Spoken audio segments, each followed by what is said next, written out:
I get this question quite often, and it's, can deer survive the wintertime? I actually had somebody email me this morning, and that's why I'm making this video. They have a piece of property up in northern PA, right against the New York line, and they asked me if deer can survive the wintertime, and they wanted to put out, some corn and feed them, and they actually had somebody come in their property, I think it was 2 years ago, and cut out every single patch of cedar that they had on their property. And now, after I guess a couple years of him researching and doing some other stuff, he realized that was probably not the smartest idea.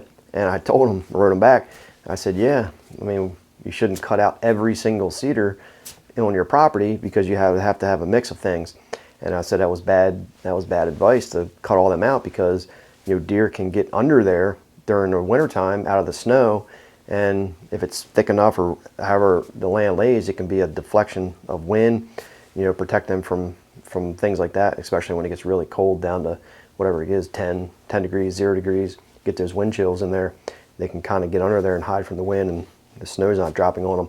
So that was bad advice, for that situation. But he wants to know if he should put out corn and stuff to feed them, and can they survive?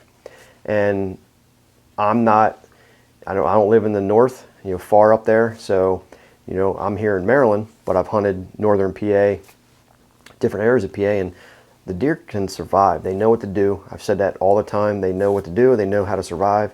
They know how to get out of the elements. They know what to feed on.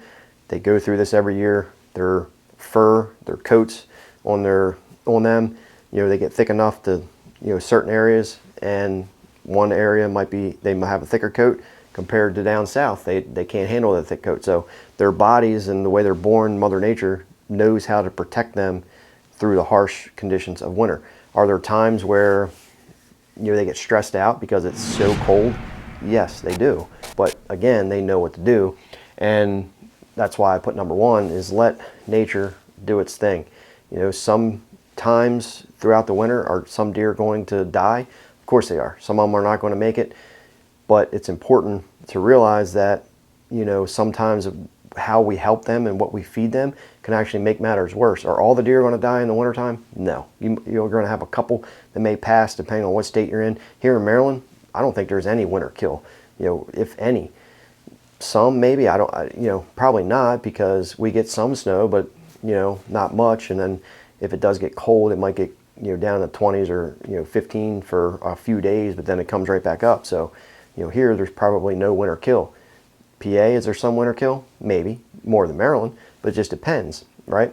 But let nature run its course, because I see a lot of people rushing out immediately to bait deer, and it's probably not the best idea.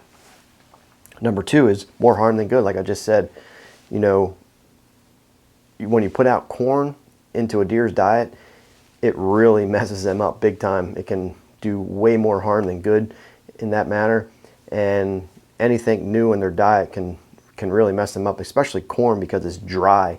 It creates a situation where it can actually acidify in their body and it's hard to digest, and it can really kill them, within a couple days or so. Research has shown that. I've known people that have baited corn in certain areas of PA, and they were seeing dead deer. It's because it messes them up. I really don't think deer are meant to eat corn at all.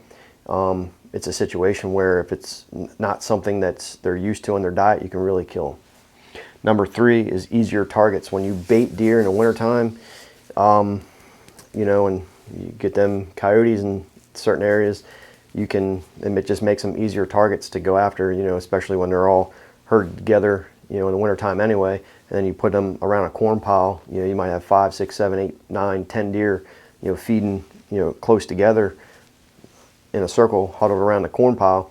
Just makes them easier targets. Probably not the best idea. Number four is sudden death. Like I said, with corn, when you introduce corn to a deer's diet out of nowhere, it can be very bad. It can kill them. Creates a situation called acidosis. And just like cows, cows aren't really meant to eat corn. It messes their digestive system up. They're not meant to digest that. And when you introduce, it could be anything really. I mean, even any kind of, I've seen one person trying to feed them like alfalfa bales, things like that. It's really dry, and if it's something new in a deer's diet, it can really hurt them. And number 5, offer food well in advance. If you want to bait deer, do it well in advance, just like anything, a food plot program, a baiting program, anything like that. You want to do it well in advance so the deer can get used to it. So that way in the wintertime, when you think that the deer need help, you're not all of a sudden rushing out and dumping bags of corn out. I was on Facebook this morning scrolling through, just scrolling through my feed, and all these forums that pop up with, food plots and baiting and all this stuff. I seen everybody, dumping corn out, taking selfies on their pictures saying, hey, it's snowing, we got this cold weather, I'm dumping some corn out, I'm helping the deer. You're not really helping them at all. You're probably making the situation worse.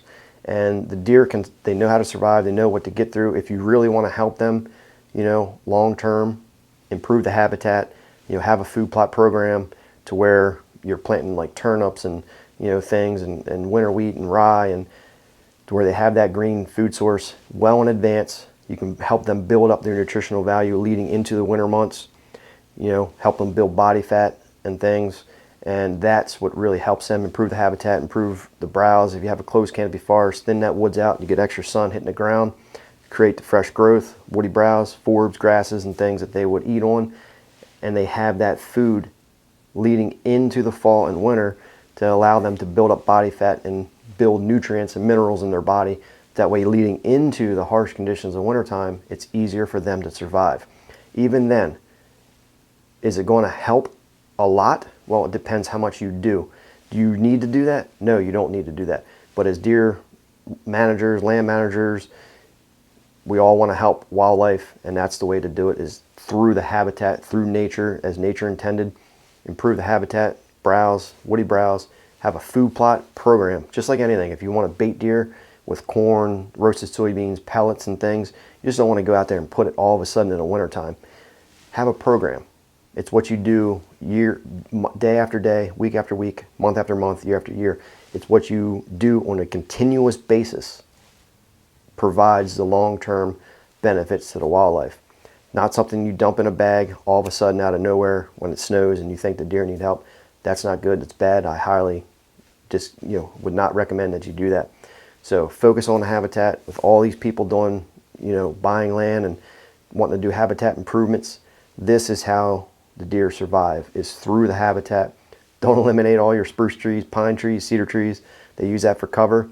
And like I said, sometimes we can do more harm than good. So just be careful with the habitat improvements that you make and your feed program. Be careful, guys.